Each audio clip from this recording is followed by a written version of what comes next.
Okay, some Mozart now. This, I think it would be fair to say, to be honest, that of the three pieces that I'm playing for you today, probably constitute the most lovely music of any of the concerts so far. I don't know how that's happened. It wasn't particularly by design, but I think as we go down and back into lockdown with a government and a cabinet full of people who couldn't run a bath, I think it's quite nice just to have something lovely to listen to. And this Mozart is just that. There are moments of storminess. He was dabbling with slightly more extreme forces, musical and emotional at the time. And you can hear that most notably in sections of the first and the third movements.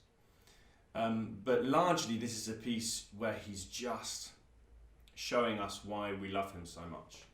There's so much musical material, it's so charming, the sense of proportion and scale and architecture is to be revelled in, and it's very seldom too far from having a smile on its face. It was composed in the early 1780s, I'm going to say 83, correct, when he was in Vienna for the second time.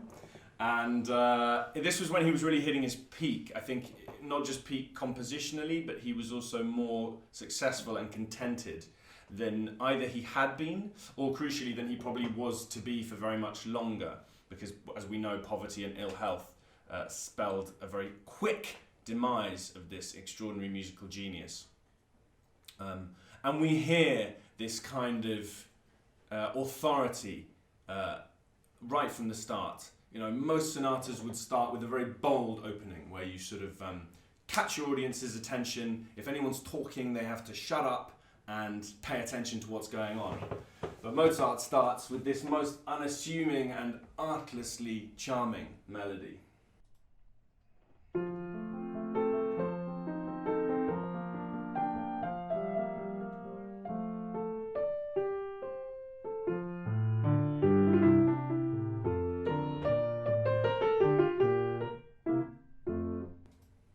That's sort of your first musical idea and your first musical sentence. Now, there's a couple of things that are unusual about that. The first thing is that the second half of that didn't really have much to do with the first half of it. So normally, at the beginning of a classical piece of music, the composer would start with a question for the first phrase, and then the second phrase would answer that question, both harmonically, but also in terms of shape and in terms of resolution. So you might start low, go higher, and come down again.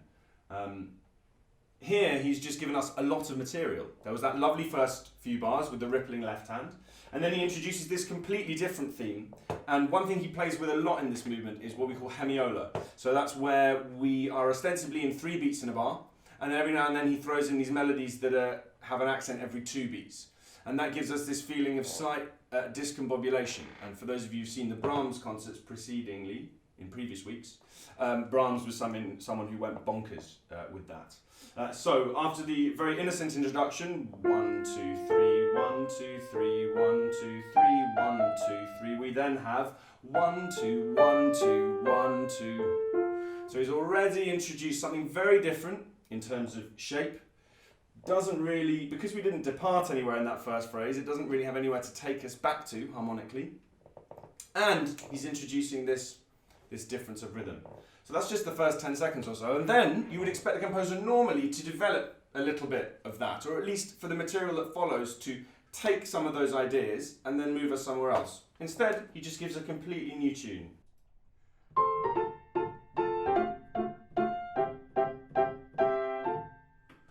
Sounds like something out of a toy box. So some toy soldiers marching. Everything very everything very high up on the piano, and everything homophonic, what we call. So that's when all the lines are moving together in vertical blocks. Sounds very kind of faux martial, if you like. And then the music feels very genteel. I think one thing that's lovely about music from this time is the amount of physical gesture there is that manifests itself in the music. So just after that, we can hear the protagonists curtsying and bowing to each other.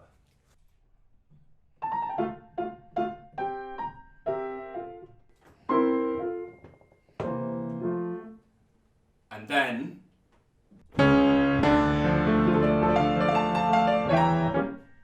out of nowhere, he completely flips the emotional landscape on its head. And indeed, the music becomes rather stormy. Personally, I feel that because the vast majority of this music is so benign and beautiful and charming, that even those stormy moments they're storminess for the sake of shocking us, for the sake of jabbing us in the ribs. They're not storminess, in my opinion, for the sake of leading us into this kind of Beethovenian world of strife and struggle.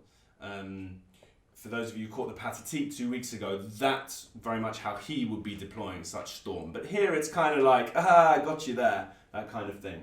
And I think what's really interesting now is that this is what we call a bridge section. So let's take this first movement as a sort of structure. Normally we'd have one melody, we then have a bridge section which would lead us to a different key and a second melody, and that would be the end of our first big section. But already here we've had 3 melodies, which he didn't really do much with, just stated them one after the other. And then this is the bridge section, this storminess, and this takes forever. He goes through several different keys, and the bridge section is longer than the melodies put together that had come before. And this is, I think, a really interesting development, whereas previously the bridge section would be just a few bars, just a kind of tool, a way of just connecting from A to B. Now it becomes the main event, because actually, fundamentally, what's exciting about music? Music is exciting when it's traveling, when it's going somewhere, when it's developing, not just when it's sitting in its box. So he gives us 3 things that sit in their box, and then the development is what's incredibly dramatic and exciting. And then after all that storm, we get the second, what is still the second melody, in the sense that that's where we've arrived at our second key. But of course, because he's a genius and he's blowing our minds, it's kind of the 4th melody. But this is the most elegant and the most beautiful and lilting of them all.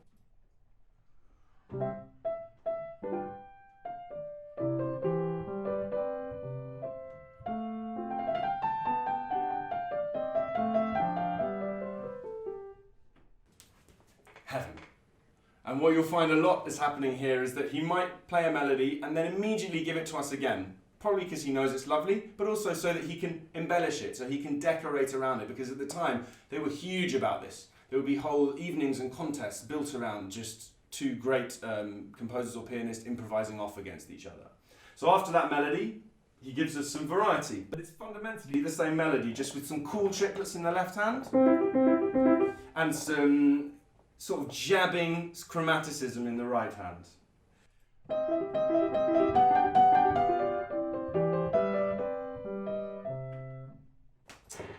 And then we come to the next bridge section. And again, he seems to be using the bridge sections to sow discord, to sow conflict. Again, we wouldn't normally need a bridge section here, but I'll explain to you in a second why it's crucial. Because normally you'd have the second theme, it would be in the new key, then you might have a little coda which kind of says, thank you very much, that was fun, and that would be the end of the first section. But here, he moves us into this exploratory, slightly ominous harmonic darkness.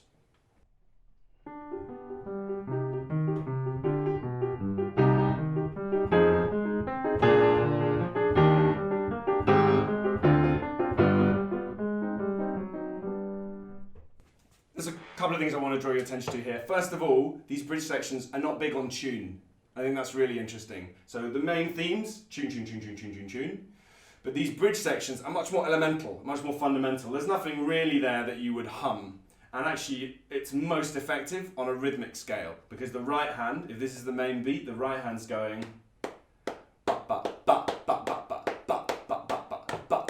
and so sowing this slight edge, slight grind against the main pulse. And then he starts to shock us with these sudden fortes, these sudden loud explosions.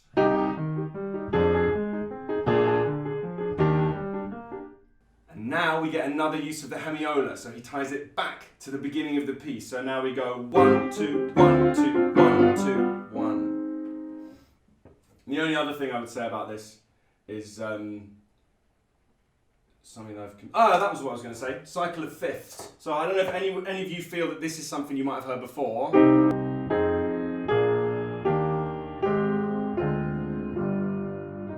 It's probably the most used chord progression in the world across all kinds of music. It's the chord progression that composers use when they want to get to another key quickly.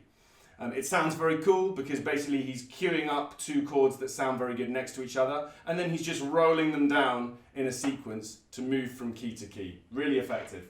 And after that, we think it should be the end of the section, and he brings us right back to an embellished version of the second theme.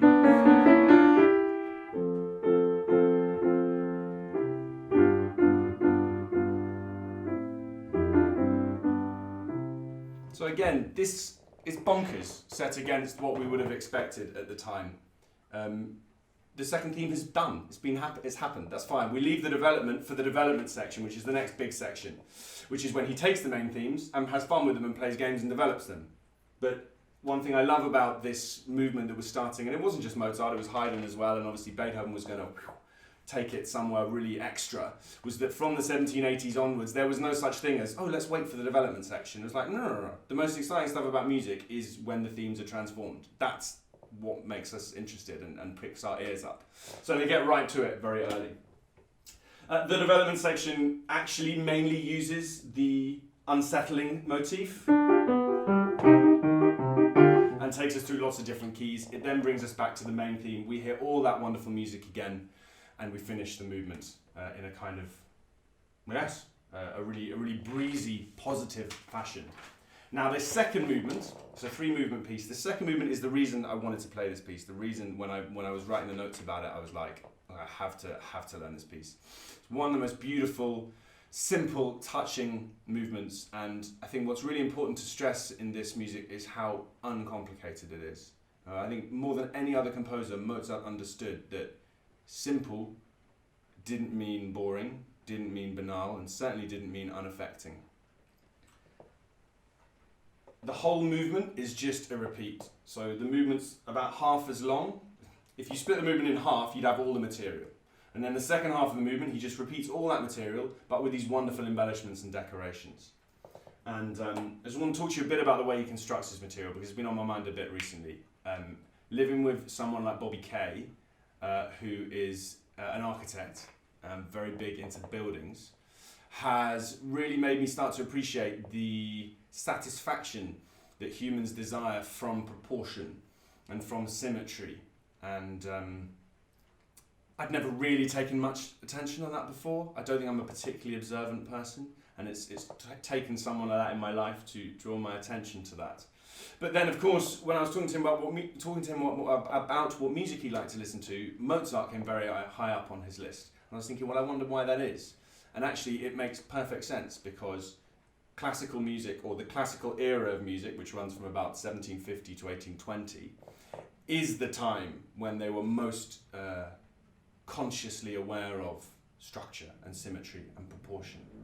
And if we look at the beginning, I mean, I don't know if you've come across the word bar before, but music tends to be split up into bars. It's like little tiny cells that have the same number of beats in each time, and that's how we sort of structure our works.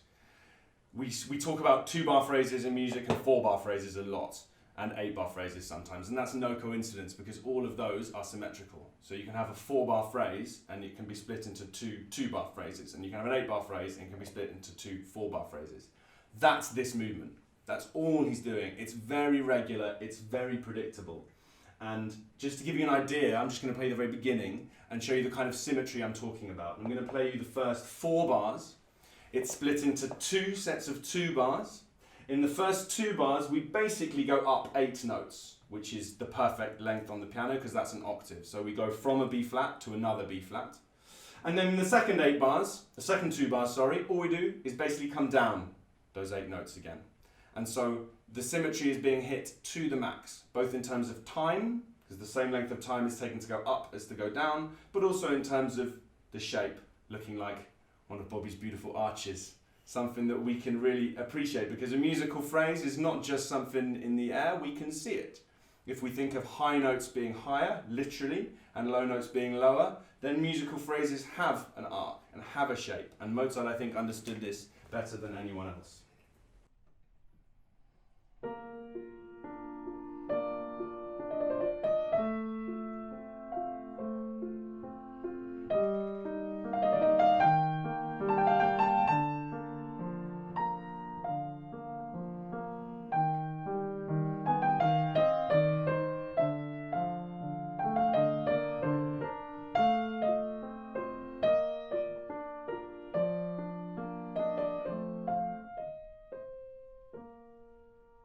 Home again, from the B flat, up to the top, and back again.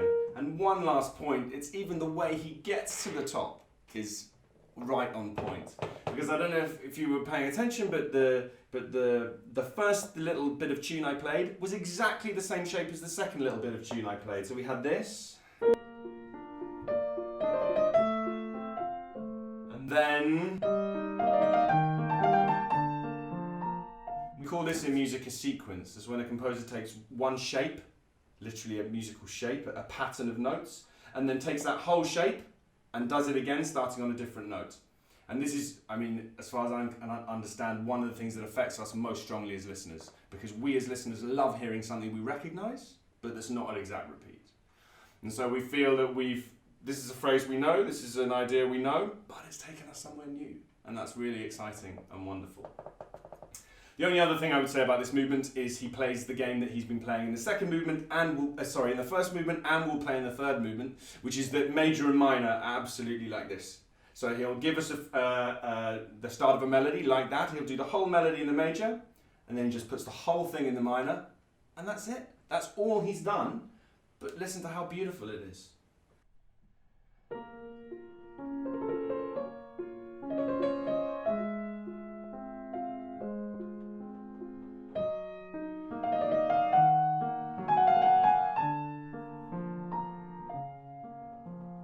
Simplicity really is king. It's as easy as that, except no one else did it as well as that. So there's a beautiful paradox there.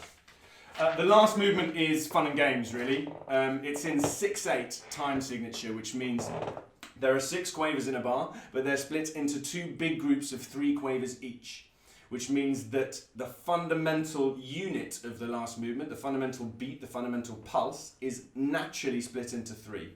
1, 2, 3, 1, 2, 3, 1, 2, 3, 1, 2, 3. And that has a very different feeling to your more traditional time signature. We call them simple time signatures, where the main beat is split into 2.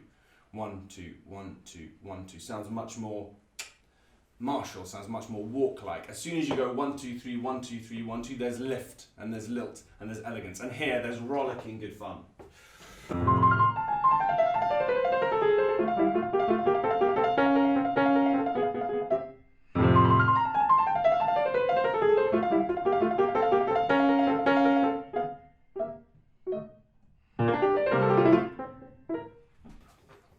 Yeah, it's cool, and that just kind of goes along. We have a lovely time. The last movement, I think, is more substantial than would have been typical. Normally the last movement was just like a little dance, maybe a little minuet or something. The first movement was normally the meat in terms of structure and material. The second movement was the heart and soul, and the third movement was just something quite trivial. Although this is light-hearted, it's big. He puts in a repeat of the first section. It's in sonata form, so he develops the motifs in accordance with that structure, but he doesn't end it as we'd expect. So normally a piece that started as I've just played you, that little bit with all the decoration and virtuosity and explosions, you'd expect it to land up with a really big finish. I'm just going to play you the last section because it is wicked.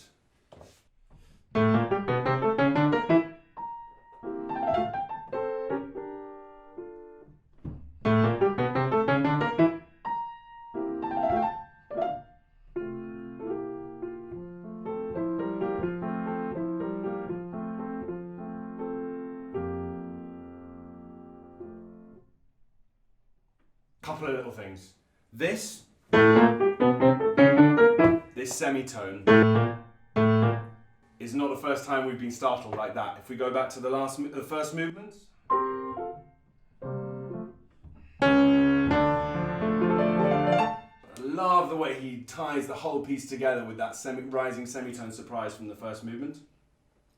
He also keeps us guessing so much here. We keep thinking we're getting somewhere, and then more cheekily, he stops us in our tracks. And then he even writes calando, which is means dying away for the last few bars. And this was, apart from the fact that it's unusual to, actually at this time quite unusual to slow down at the end of a piece, it's also a very kind of emotive marking, and yeah, something that was very much not typical. There is a crying cat outside. We will let the cat enter, and she can enjoy some Mozart.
I was thinking while I was playing that, why the same surprises happening again and again and again, right? Because he has the surprise at the beginning that I told you about, and okay, if you've never heard that before, that's a shock. But then it repeats. I mean, it exactly literally repeats, and then in the second half of the first movement, it comes again, the same music. And similarly, in the last movement, surprises keep coming. But I think it's just that lovely universal truth that surprises are almost better when you know they're coming. It's that thing of playing with a child when the child knows the game. The child knows that you're playing peekaboo or that you're, I don't know, throwing it onto the bed. It knows that